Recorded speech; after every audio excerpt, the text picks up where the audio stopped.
Well, it's understandable. My Republican friends put through a tax bill that cost $2 trillion additional deficit spending, something that was written literally while they were voting on it, never had a committee hearing, lavishing massive tax breaks on people who didn't need them. And now they're suggesting that having a broader view, a bold vision for rebuilding and renewing the country, fighting climate change, and dealing with things like income inequality is something that is somehow beyond our capacity. I think that's wrong. I think it is consistent with what they've tried to do in terms of shifting the subject away from the failures of Republicans in the White House and failed policies dealing with issues of climate change and economic development. We're going to try and provide an alternative. What do you say to Republicans who label this as socialism or say it's just too expensive? Well, look at policies we've got now.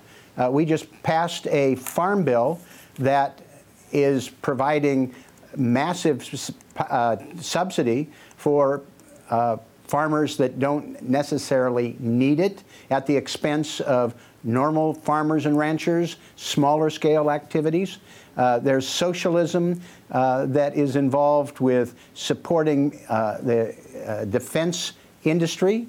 What we're doing with a nuclear weapons program that's going to cost us over $1 trillion for weapons that we really don't need and can't afford. Socialism in the eye of the beholder. Why is it that we can't negotiate drug pricing for the federal government, who is the largest consumer of pharmaceuticals in the world? Socialism is in the eye of the beholder. Now, I do want to ask you about this Amazon New York situation, even though it's not happening in your state. Do you think that there are winners and losers here, or just losers? Well, you know, it's an interesting statement, and we're watching around the country. People are looking at the consequence of urban development that places strains on the fabric of community, and it needs to be done right. It seems clear that there wasn't really the groundwork that was laid to work with the people in the affected community. There are some upsides that some looked at, but we've seen in Seattle, candidly, there have been some real problems that have been visited. Every successful city has a housing crisis in this country, and putting together multi-billion-dollar packages of incentives without really being able to address the challenges that people perceive in their community. In New York, a transportation system that I'll be charitable and say is strained. There is a housing crisis there. People are concerned what would happen in a neighborhood that would be rapidly gentrified. I think that it's a message that every community needs to look at with businesses that want to expand their footprint, is that you start with working with the community and trying to deal with needs that people have to be able to accommodate them. There was enough money on the table there that I think you could have fashioned something that would have been a win-win situation. Now, you've been one of the biggest advocates in Congress for legalization of marijuana. There was a hearing this week on marijuana banking, but it doesn't seem like most banks are hot on offering services to the marijuana industry. Do you feel like there's real movement in Congress on this? Oh, absolutely. And the movement started around the country. We're watching where the public has voted.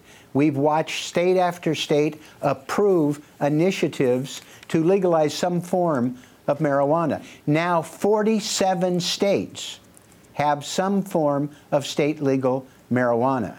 Now, the problem with the banking industry, it's not that they don't want the money. They desperately would like to do business with a multi-billion-dollar enterprise that is growing with leaps and bounds. But the federal government has an absolutely insane policy to deny these businesses that are legal at the state level from having access to financial services.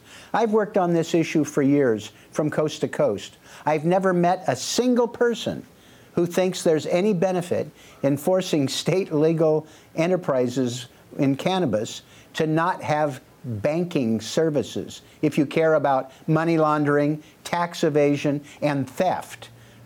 So this was a very critical initial hearing. I think it will pass. And I think we'll watch other things that move forward in this Congress, like dealing with bipartisan legislation on research and allowing veterans in states where it's legal to be able to work with the Veterans Administration on medical marijuana. This train has left the station, and the hearing this week was an important mark along the way.